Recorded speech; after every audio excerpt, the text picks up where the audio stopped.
Welcome to Make and Decorate, a podcast for makers who love to sew, quilt, and decorate.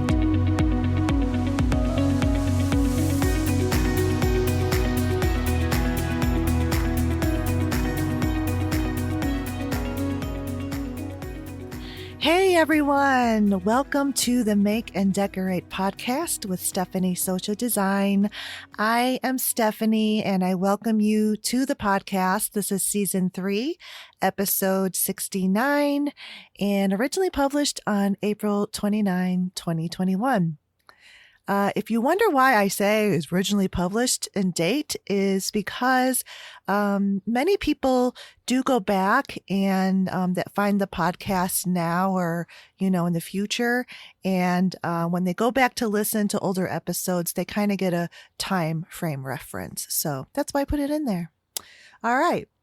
Well, it's definitely springtime, and I hope everyone is having a chance to get out in the fresh air. And if you garden, I hope that you've been enjoying it. I was able to get out the last couple of weekends. And it's just been it's been really nice. Today I'm recording only 2 days before this publishes, and we are having an unusually high temperature for this time of year. Usually we're in the mid 60s, and it's going to get up to 82 or higher today. So yeah, it's crazy. We do these 20 and 30 degree swings in temperature because the next couple of days is going to get back down into the low 60s. So it's crazy. But my only thing is, as long as we are away from the freezing temps, because it's not good for the flowers and the vegetables and the plants. Well, I don't know. Well, I did. I just planted a Roma tomato plant. This year, last year, I did little cherry tomatoes. So yeah, that just got planted yesterday. So really I need the freezing temps to be gone. And my tulips are in full bloom. The daffodils are done. And my alliums, they're growing taller every day. So, I'm really excited for that. Well, while I'm talking about gardening, I found out that you can split echinacea plants. And echinacea plants are the purple coneflowers. I love those. That's one flower my husband and I totally agree on that we both love, because we disagree in many other areas. And mostly my husband, he's a little curmudgeonly and picky about certain flowers. And so I planted a hydrangea one year and he hated it. He doesn't like hydrangeas. Why? Why would you not like a hydrangea? I don't know, but he doesn't. So that didn't last very long.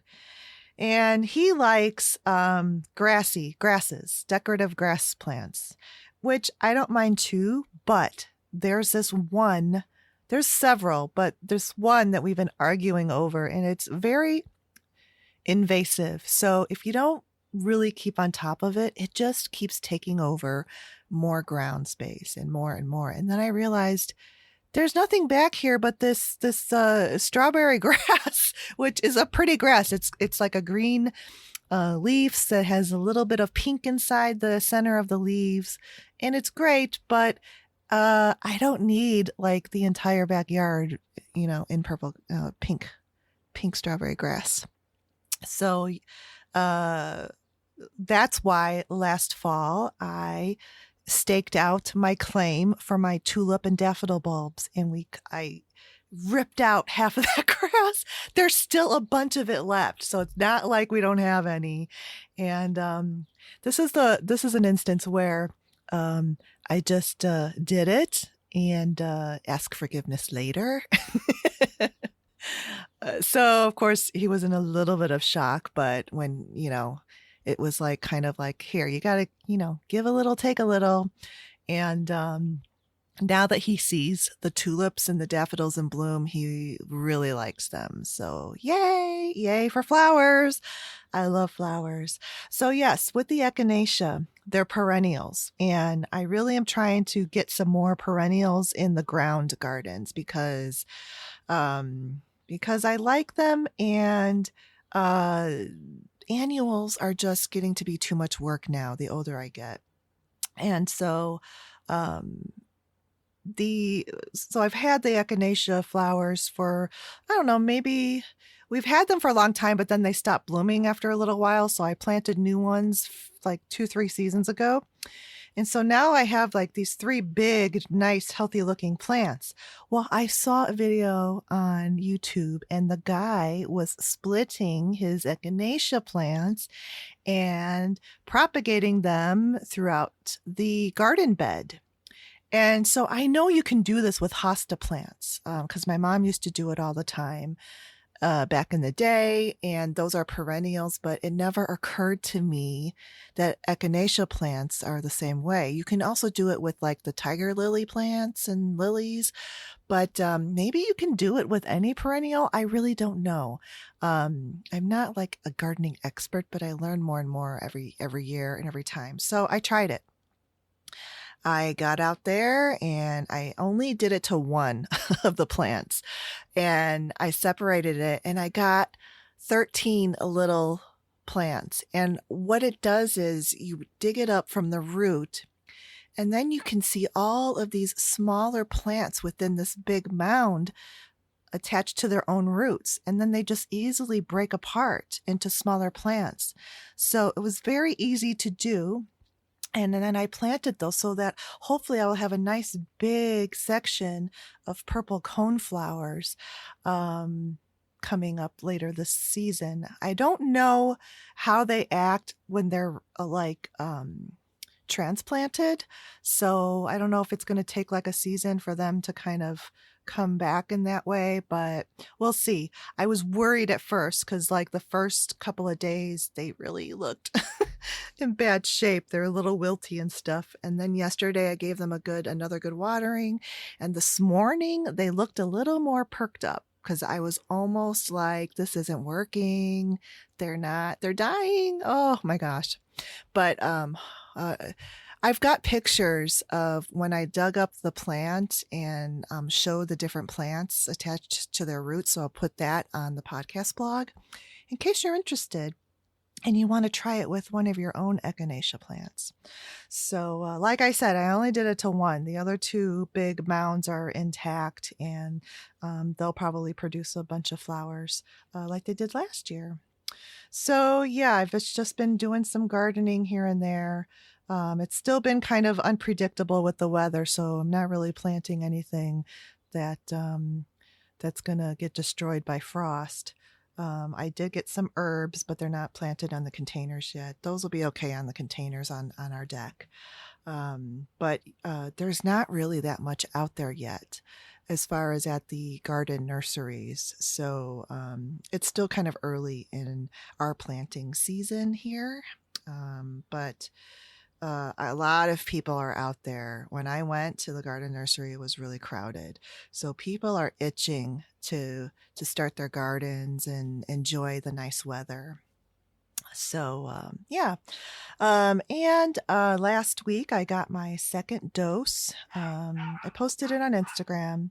Sorry, I have my windows open today because it is going to be a really warm day, and there's no air conditioning set up yet because it's too early in the season. We still have our air conditioners like covered up, and my husband won't, get those ready until probably in May. So the second dose, I got it. I'm so glad it's all done and over with. It really feels like a weight lifted off my shoulders and an accomplishment that it's done.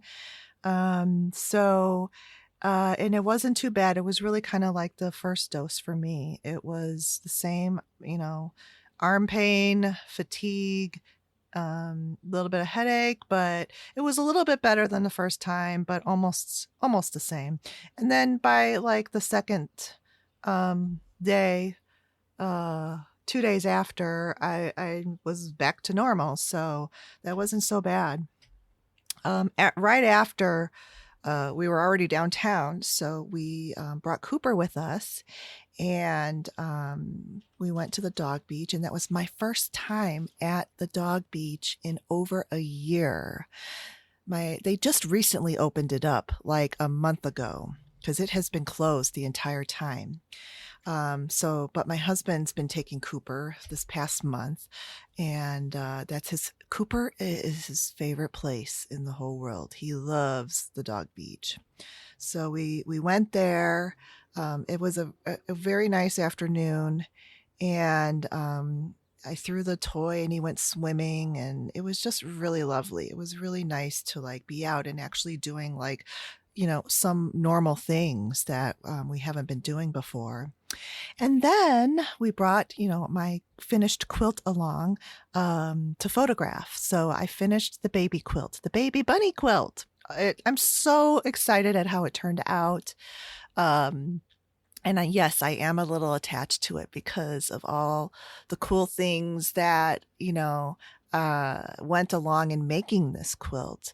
It was a process, and because it was a smaller baby quilt, it wasn't a forever process. So I was able to add some really cool, hand embellishments with the hand embroidery and the extra border, and all free motion quilted in, a couple different threads of multi-variegated thread. It was really cute in all the, baby colors, pastels. So we took it to several places and photographed it. It was really fun. It was a very windy day. So the one part where we tried to photograph it, it was like, forget it. It kept blowing up and you couldn't see it completely still. But we got some other places, and there's one where I'm in front of the sailboats that are in the dock. They were actually pulling out a bunch of boats from their storage. They had a huge machine, like, I don't know what it's called, a lift or whatever, where they that's how they pick up the boats from the one parking lot, and then they take it across the street to where the lake is. So that was fun to see too. So yeah, that was a full day. The second dose day. We did a lot. All right. I just have to talk a couple of minutes about what happened last week with this, short-lived European Super League drama. So if you have no interest in listening about what has happened, fast forward a couple of minutes and we'll be back to talking about sewing and quilting. But this is just a little tiny sports segment because I've talked about the Premier League before, and it's something that my husband and I watch together and both enjoy. So there were some teams from the Premier League and from some other European football leagues, which in America is known as soccer, but I've gotten used to calling it football now just because we've been watching the football games of the Premier League, and that's what they call it all around the rest of the world. So it's football. It's not American NFL football. It's soccer. Okay. So these teams they called Rebels banded together kind of like secretly, and they blindsided the entire world of soccer/football by creating their own exclusive breakaway from all the other leagues Super League. It was going to be called the ESL, European Super League. And big Premier League teams in the UK like Manchester City, Manchester United, Liverpool, Arsenal, Tottenham, they were part of that. And when the news broke, it was not good. It would be like here in America, if the NFL, if like, what are some of the past top teams like the Patriots and the LA Rams and Chicago Bears? They're not a top team anymore, but they're a well-established team. So let's say like some football teams decided secretly to break away from the NFL, and they created their own super league of football, and then just like blindsided everyone in the NFL, it would be crazy. And there would definitely be some turmoil and unhappy fans. Well, that's what happened here. So Chelsea was one of the fans that really got out and protested strongly. A lot of those teams, the fans protested. And this really was a move of greed of the highest level. These owners of these teams really, I mean, they didn't do it out of the goodness of their heart or to help the sport. It was just absolute greed. And you know what? They got caught. And after the fallout and the backlash, the team started to withdraw from that Super League. And then even like James Corden, he has a weekday late night show here, and he's from the UK. So he was trying to explain to Americans what this meant to football fans of Europe and in the UK. And, you know, it's different than the sports in the United States. So, you know, like he said, you can be a fan of any team you want. You can live in Wisconsin and your favorite team could be the Dallas Cowboys. No problem.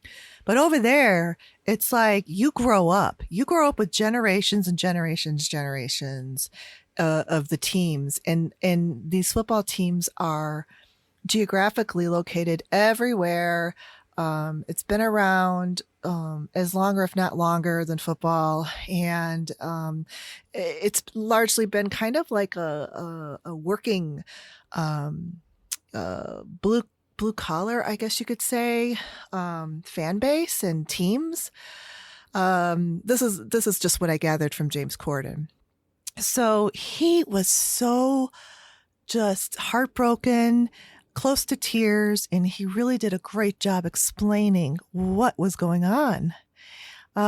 So after he went on TV and kind of went viral with his rant, they called it, and after all the fans in the UK were just out there protesting, that's when this whole thing crumbled. So that's a good thing. I'm glad that it didn't happen because from what everybody says, it would really have destroyed that sport over there. And that's like their main sport. And you know what? This time, greed did not win. Being billionaires cannot buy you everything. And this was a really good outcome for what could have been a catastrophe.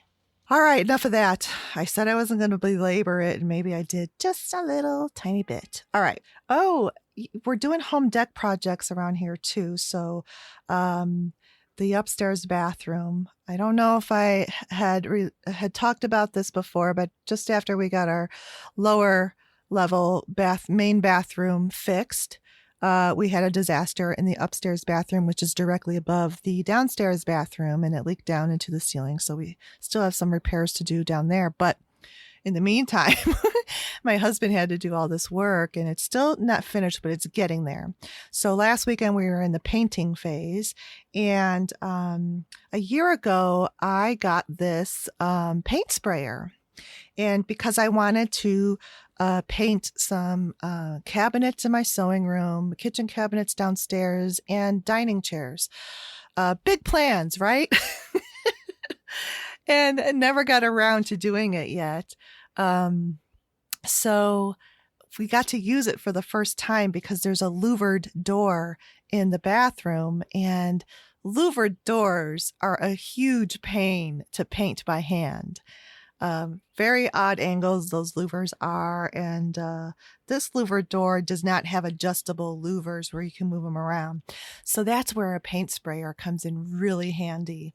So it was both of our first times using this paint sprayer, and So my husband was smart because we painted the inside of the door first, the part that you really don't see most of the time. And that was good because we were we were having adjustment issues with the force of the spray, and it was a little too heavy, so it had a few drips. But then my husband ended up touching those up by hand. So then when we flipped it, we got it much better, and the front of the door looked so much nicer and didn't really need any touch ups. So, and let me tell you, the time that you save using that paint sprayer on things like the doors, the louver doors, amazing. It literally took us like 5 minutes to apply the paint to the door itself, and it was fun. So that was really really fun. So got me a little more motivated to use it again. My hesitation to use it at first was just basically like having to learn how to use the machine. So now that we both kind of went through, how to use it, it's really not that hard. It's just, the process of a learning curve. So hopefully I'll be able to get some more things painted with it. I have been doing some sewing, even though, now is a time of year where like my time gets split up between outdoor gardening stuff, home dec stuff, and the sewing and quilting stuff. So a few weeks ago, I needed to make another batch of masks because my husband, he has to wear them. He when the weather gets warmer, he says he wears, he goes through 2 masks a day because it gets really sweaty. And even when I was doing some shopping at the home improvement center and the garden center, like my mask was getting pretty, uncomfortable and sweaty. So I know it's gross, but you all know, what it's like wearing those masks, fabric masks. So I made a batch of them, and anytime I make a batch for him, I may make a couple for me. But what I did is, because everybody is tired of making masks, I know, and I don't love it either. So when he first told me another batch, I was like, oh no. But got to do it. So what I did was I pulled out my small Bernina machine, my little travel light one, and set it up on a small table down in our family room. And I made the masks while we watched TV in the evening. So that it didn't, infringe on other sewing quilting times. I was able to do it in the evenings and got them done fairly quickly. And then it wasn't such a drudgery to make them. So I think anytime that we need to make some more masks, that's how I'm going to do it. I just cut them upstairs with my strip cutter. And, there's not that many notions to make them, and then that's it. And I have the process down to a science now. It's so different from last year when we were all first starting to make these masks and supplies were just not available. And now manufacturers have made convenient type of supplies with the comfortable ear loops with the adjusters so you can adjust it. So now I don't have to measure elastic to a specific person's, ear comfort or whatever. So I could make masks for my little nephew and nieces, and they can just pull that adjustable slider down to wherever they need it.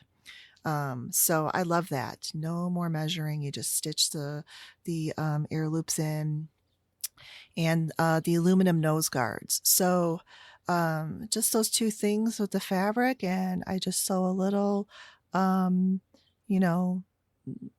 little top stitching around that nose guard, and it's quick. It's really quick and effective. So I can't imagine wearing a pleated face mask without a nose guard because it really just makes it snug around your nose. And I wear glasses, so then your glasses don't get fogged up. All right, I don't know why I keep saying nose guard. It is a nose bar, an aluminum nose bar. So batch of masks, and knitting. So I wanted to make newborn baby booties for my sister who is due with a baby boy in June. And I've never knitted baby booties. And again, here we go with the issue of knitting in the round, which I am not quite comfortable with yet. But there is there was a free pattern online, and it's knitting baby booties flat. So you don't have to do any magic loop or double pointed needles. You just knit it flat and then you bring it together and you sew it at the seam. And, it doesn't have a fitted ankle or anything like that, but I mean, it's a newborn baby booty. The newborn baby will wear it like how many times?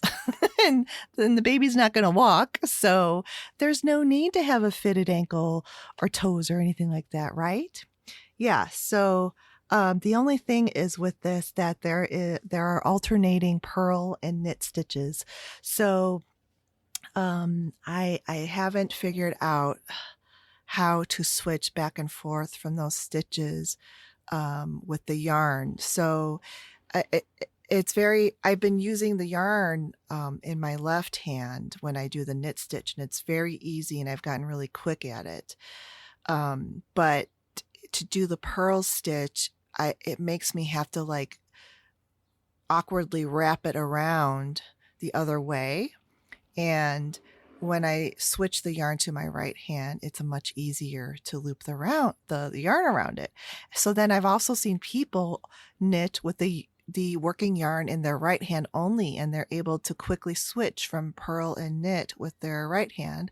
And other people are very, easily able to do it with their left hand. So another thing I've got to try to work out. However, I'm on a knitting break right now because I knit so many like dishcloths. And this last dishcloth, I was like determined to get it all done in one afternoon. And I got about 3/4 of it done. And apparently I wasn't ergonomic enough with it. And I ended up like really hurting my arm and my wrist with like the whole tendonitis getting aggravated. So I gave myself a break overnight. And then I tried to finish it the next day. And after like 3 stitches, it hurt again. So that kind of scared me into like, okay, take a huge break from this, heal your arm, and don't do anything stupid like that again with like, massive hours and hours of knitting at one time. And in the meantime, I probably will need to learn more about what's the best ergonomic way to knit. Because I know people that can knit for hours and hours. And just like quilters that are super productive, I've seen YouTube knitters that just like produce these sweaters and scarves and this and that, socks, like completely just amazing in amazing time frames. So I know it can be done, but I've just got to take it slow. So I'm back to the crocheting of the hexies because I put that aside as I was knitting the dishcloths. So what else have I been doing? So I did sew a small project and it was a lot of fun. And it is from the So Sweetness has a new Minikins bundle of patterns. It's the Minikins 3. And I made the Brumby zipper pouch. And it's a really cute zipper pouch that kind of has like this faux box shape to it. But it's not completely, there's not a box gusset around the pouch. It's only boxed at the zipper part. And then you press the depth that the stitches that you make by the zipper to box it out a little bit. And it looks like a box pouch at the end. So it's very cleverly written by Sarah Lawson. I learned a very new technique I would never have been able to figure this technique out on my own, where you stitch the lining by itself by the zipper, and you stitch the exterior fabric by the zipper. That makes that little bit of a depth for sort of boxing the pouch up. So yeah, it was fun, and it was a very fast make. I rarely am able to cut out all of the pieces, the stabilizer, the foam, the fabric, the lining, all of the pieces, and sew it and complete it in the same day. And I was able to do that with this one. I was so happy. I was so like, yay, I did it. I actually made this all in one day, one afternoon, and not like feeling like I overdid it or was, super tired at the end. It was really fun and energizing. It's always fun when you complete a project and you have something you've made from literally raw materials that was just like, pieces of fabric and foam. So a lot of fun. And that pouch was actually a Patreon gift for one of my upper tiers patrons. So I am able to talk about it now because I sent it out and it was delivered. So I will put pictures of it on the podcast page, and I'll probably post it on Instagram too, as well. And then I'm back to the commission Irish chain quilt. So that's what I'll be working on going forward for a bit. Except I've got one other project that has come up, and it's a new silhouette cameo project. So I've got to make 15 heat transfer vinyl t-shirts by the 14th of May. It's for my family. It's a big birthday for my mom this year, and she's turning the big 7-0. And yeah, my mom and I are exactly 20 years apart, so she had me very young. And so it's interesting because it's a big birthday year for both of us. I turned the big 50 in March, and she's turning the big 70 in May. So it's kind of interesting. But back to this project. So my dad sprung this on me when we had my 50 family party. And he saw the shirts that I made for my brother, who had just gotten back from being deployed. And I made my brother a couple of heat transfer vinyl shirts. So he's like, oh, could you make the t-shirts for the grandkids for, mom's birthday party? And so I was like, oh, sure. And he wanted my niece Ava to help me with it, and she was excited about that too. Well, it turned into 8 shirts into 15 shirts because my sisters saw I made a design and they loved it. And then my one sister was like, I want one too. And then my other sister's like, I want one too. So then everybody wants one. So I'm making a different theme shirt for my siblings and me so that the shirt doesn't say grandma, it says mom, and it has all of our names in the butterfly wing on our shirts. And then my mom will wear the grandmother shirt, and all the little butterflies around this central sunflower design will have all of the grandkids' names in the butterflies. So yeah, it started off with a very complex design. I sketched it in Procreate. It's a beautiful sunflower. But then when I started to think about how this was going to cut out on the Silhouette Cameo machine, I realized this is way too intricate and will take forever to complete. And, it just wasn't efficient, or it had a high it had a high risk rate of failing with the weeding that would have to be done and so forth. So I went back to the drawing board and simplified it a ton. It's still a very cute sunflower, but it definitely has clear cut lines and bigger shapes. So I've got to get going on those. And my niece Ava actually is coming into town this week, so she will come over and help me with those, which is very great.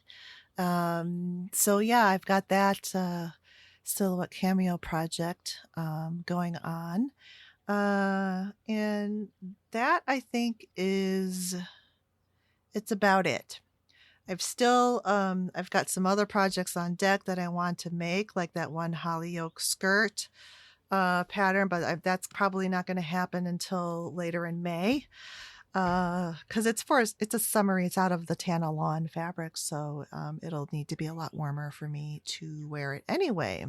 That's what's been going on as far as the sewing and quilting is concerned.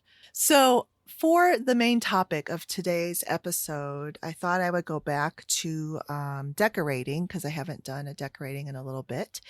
And we've been working on a lot of upholstery projects lately. Business has definitely picked up because it really slowed down at the end of the year last year. And so we've gotten a lot of one room projects going on, and a lot of them involve buying new upholstery and reupholstering existing pieces that clients have existing in their room. So there's been a couple of instances that I think is a really good learning example to share with you guys. So one of these is, well, actually you may not even encounter this, but you might. So, when fabrics are made, home deck fabrics, just because it says home deck, it doesn't mean it's, appropriate to use on upholstery or appropriate to use for draperies. So that's like the main dividing line of home deck fabrics. So some of them are listed multi-purpose, and that means that you can use them for upholstery and drapery and pillows. Fabrics that are made specifically for upholstery can be used for upholstery and pillows, but not draperies, because it will be too thick and too heavy. The other thing is the way that if there is a pattern to that fabric, then there's a difference in how it is woven or printed on the roll of fabric and how it comes off of that roll, which is called the bolt. So yeah, here I'm starting with the fabric. So that I can paint you a picture of what the choices are. So the fabrics that are made for drapery, they come off the bolt with the pattern sideways. So the selvage to selvage, the pattern looks sideways because draperies are made long, and so you need a long piece to come off the bolt because you don't want a seam 50 inches down in your draperies. So that's why you can do a continuous drapery panel from one cut of fabric. For upholstery, sofas are long. So you also want the fabric to come off of the bolt and be able to pull a long piece, but you want the pattern printed the other way. You want the top and the bottom of the pattern to be printed from selvage to selvage, top and bottom. So it comes off the bolt that way, up and down, not side to side. It's confusing, I know, but I hope this makes sense to you. So that's a distinct difference in upholstery versus drapery made fabrics.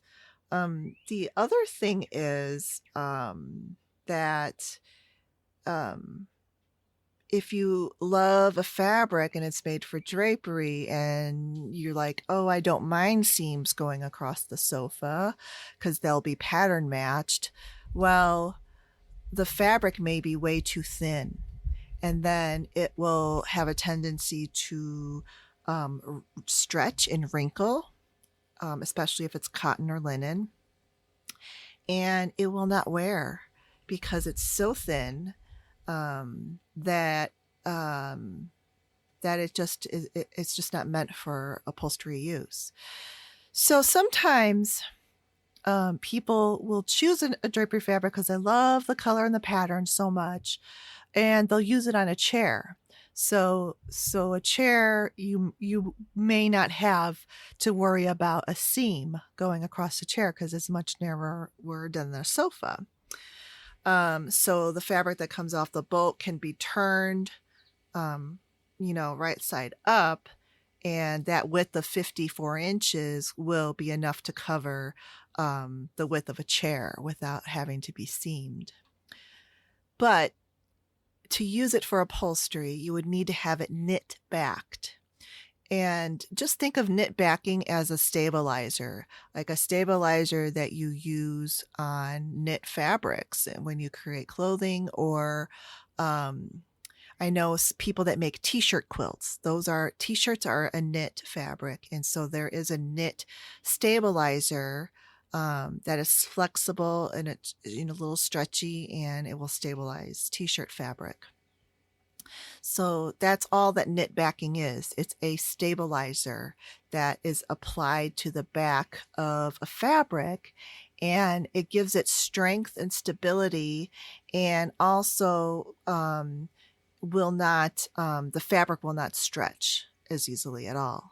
So that's one thing that you could do with a thin fabric, a drapery fabric. And also, let's say you guys want to use a quilt weight fabric. Same issue. But quilting fabrics are even narrower. So they're at 40, 42, 43 inches wide. So, but they could definitely be used on dining chairs. If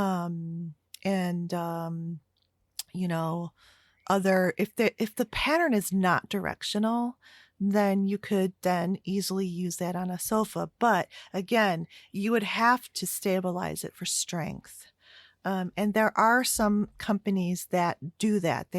You would send your fabric to them, and they would apply the knit back stabilizer and send it to you or to your upholsterer, and then it will be ready to use as upholstery. So that's kind of like the nuts and bolts of fabrics and the use on upholstery. So it's the type of fabric, lightweight versus heavyweight versus knit backed and stabilized, and the direction off the bolt. So another thing with fabrics, and we recently encountered this with a client who has a cat, and she picked a fabric, and it is an upholstery fabric, but it had a looser weave, and cats could probably easily shred this fabric if they wanted to. Cats could shred any fabric, really, even if it's like heavy duty. But this particular fabric is really soft, chenille, and just a bit of a looser weave. So we just had to let her know that this is a possibility. She loved the fabric so much. So she decided to go ahead with the fabric. And so I'll be placing an order for those chairs with that fabric, but it just, she knows about it, and her particular cat is a little cat. So she decided it will be okay with her cat. But it's something for you to think about if you have cats. And cats are different. So some of them love to scratch at chairs and sofas, like a scratching post. So um, you just have to gauge that personally, on what type of fabric you would want to upholster your upholstery pieces with. All right. So the other encounter that we recently had was, which brought this to my mind, is that this client kept she kept picking drapery fabrics, and we kept trying to tell, well, we did tell her many times, this is meant for draperies, and um, it's a Pierre Frey fabric. So Pierre Frey fabrics are fabricated and made in France, and they are uber expensive. They're like well over $300 a yard. And some of these fabrics they make at only 31 and a half inches wide. It's so narrow. We encountered a 31 and a half inch wide fabric, which was the client's favorite. And then she picked a 39-inch wide fabric, a little better, but still too narrow. And then uh, she decided to actually choose an upholstery fabric then after those two, because it's just it, it it was to go onto a 90-inch wide sofa, and she did not want seams. So that's virtually impossible to do, where the fabric is directional. It's coming off the bolt sideways, and then you would have to turn it upright, and then it's only 31 inches wide on a 90-inch sofa, and you don't want a seam at all. It just can't happen. So we definitely had to reselect. And thankfully she found a fabric that she really liked, and she's going to use a 54-inch wide printed fabric for the chair instead. So that's a good alternative choice to do. All right, and then some other appropriate upholstery fabrics that you can use are, besides regular fabrics, upholstery fabrics, and the fabrics that are made for home deck use and upholstery use are usually coated, or the fibers are woven with some sort of a nanotechnology stain guard protection, which is really good. That's why when you get sofas, they are not, even though if there's a zipper on the cushion, they recommend dry cleaning only, because if you wash it in a washing machine, it will remove all of that stain guard protection, and then you would just have to apply more stain guard to it. There are companies that will do that, like a Seal Master will come out and Scotch guard people's upholstery furniture after it's been cleaned. So another popular fabric is now faux leather, which is essentially a polyurethane vinyl type of fabric. And there are many different qualities and grades of this fabric. So the super cheap qualities still feel like plastic vinyl and are not the best in quality. But the ones that we use that are made in Japan are very good quality. They're so soft, and they feel, sometimes you can't tell the difference between that and a real leather. It's just uncanny. It's weird. But those are very pricey. But they still end up being less than if you would have choose like 3 to 5 hides of real leather to cover a big sofa. So it's a nice alternative, and faux leather will not fade in the sun like regular leather would. or it's at least it's more fade resistant. Everything will fade in the sun really over time. Much more sun fade resistant and very durable with animals like dogs and cats and kids. You just wipe it up. You can clean it so easily and looks great. So faux leather remains a very popular option with us for upholstery, dining chair, seats. A lot of people will do the seats in the faux leather and then they'll choose a fabric for the seat back. And if the chair is upholstered on the outside back, we'll put fabric there. But sofas and lounge chairs, we do in faux leather, ottomans. There's so many options out there now too. So that's a really popular choice. Okay, and then I just want to talk about the insides of upholstery pieces. So there's many ways that an upholstered piece is made. A very old school, tried and true quality way of making upholstery is called the 8-way hand tied. You hear that a lot, especially, in whatever furniture store you go into, and they're going to try to sell you whatever technology it is. And 8-way hand tied, if they say that, it's still a good process. It's a good fabrication method of upholstery. I'm not going to get into like the little details of what it is. It's just a way of creating the inside structure of an upholstery piece.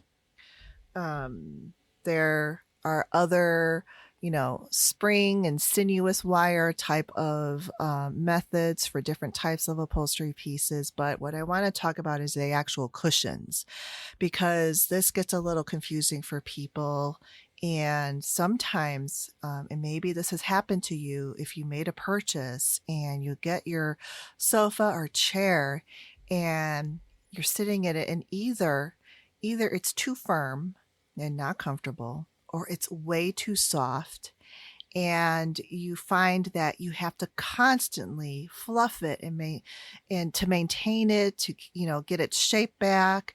Everything looks slouchy, and some people just don't like that.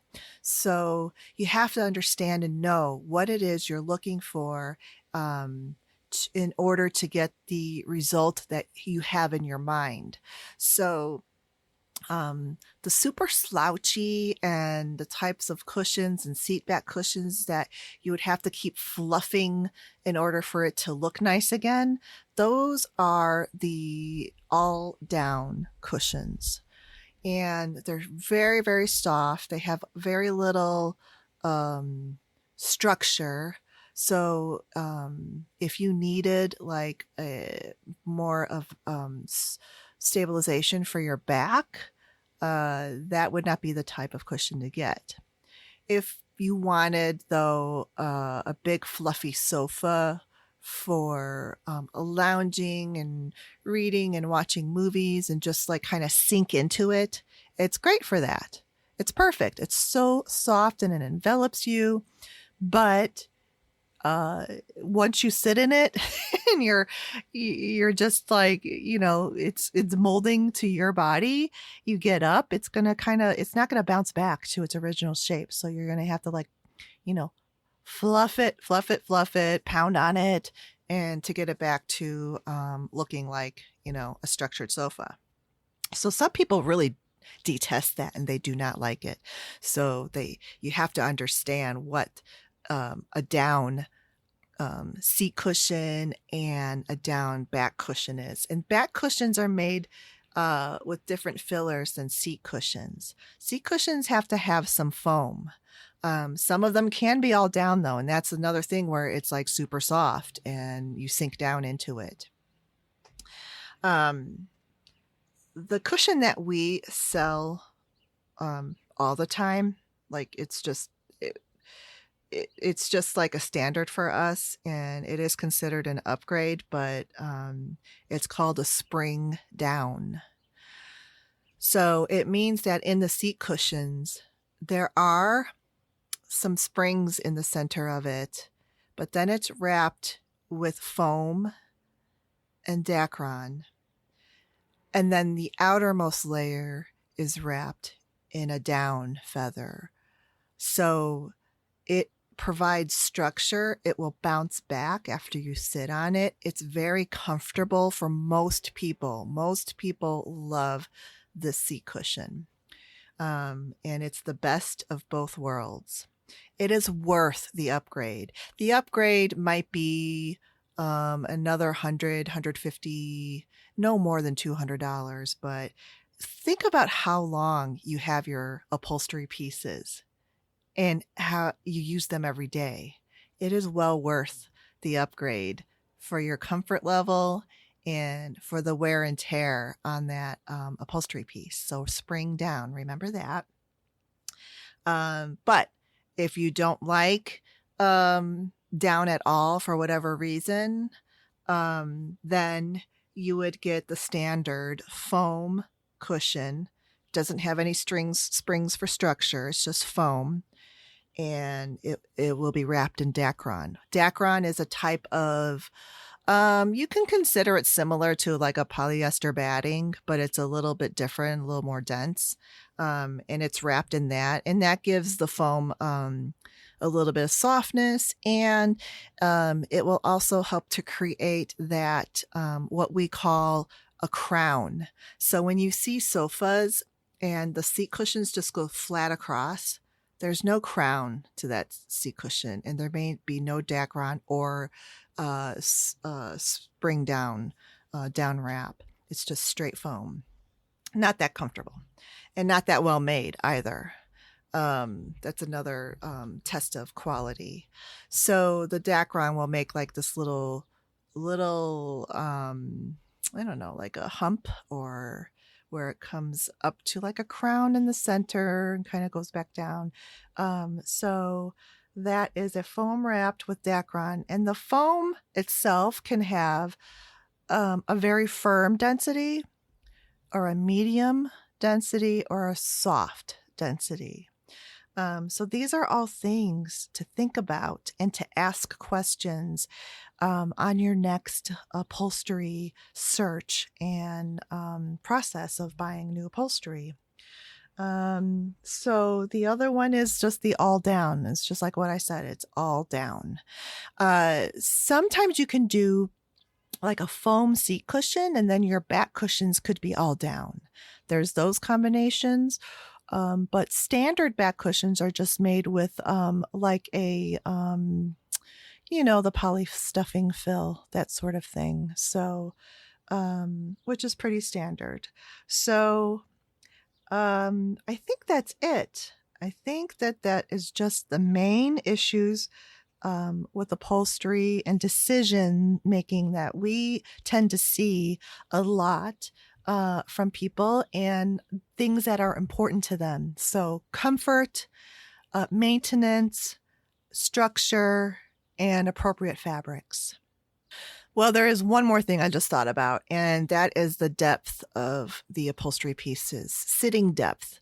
That's another tough thing to figure out, but is good to research ahead of time so that you don't make a mistake and you just are unhappy with this big investment that you just made. So typical standard upholstery depth that is comfortable for most people is 36 inches deep. 36 inches deep is not going to be one of those, like, I'm going to sink into this sofa and curl up my legs and stuff. It's just going to be like a nice, comfortable sofa depth. You can still sort of curl up in it and it's fine. But some people want that extra deep sofa, and that would be a 40-inch deep. So if you love, plopping down into a sofa and want to be able to, really like have it super comfortable, and you sit into it, then you would want a 40-inch deep sofa.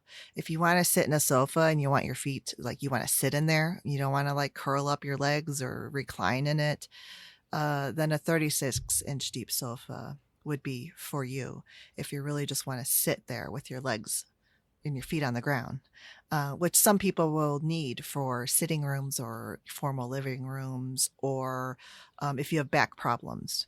People with back problems need a narrower depth sofa.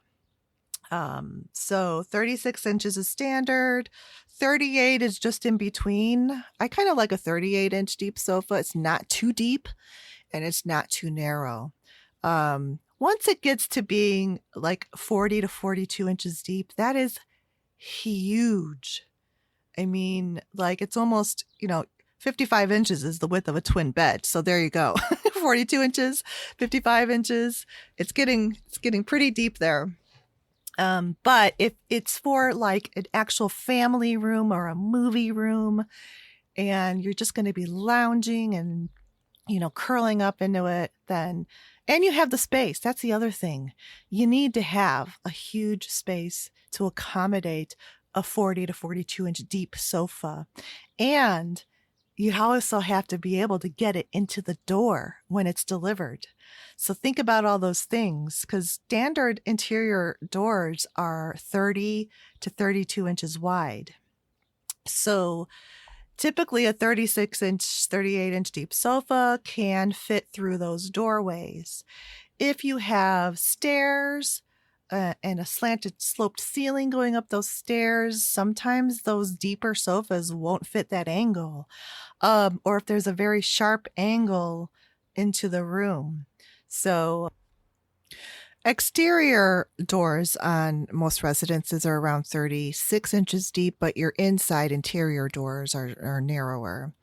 And one last thing too is when I say seating depth, I mean like the inside seating depth of the seat cushion. The overall depth is going to be much wider because it includes the size of the frame. So it just gets into all these other like technicalities of like how deep is the back cushion, how much of the seating space does the back cushion take up, is it an attached back, all of that kind of stuff. But just to simplify it down, just think about like a 36-inch sofa.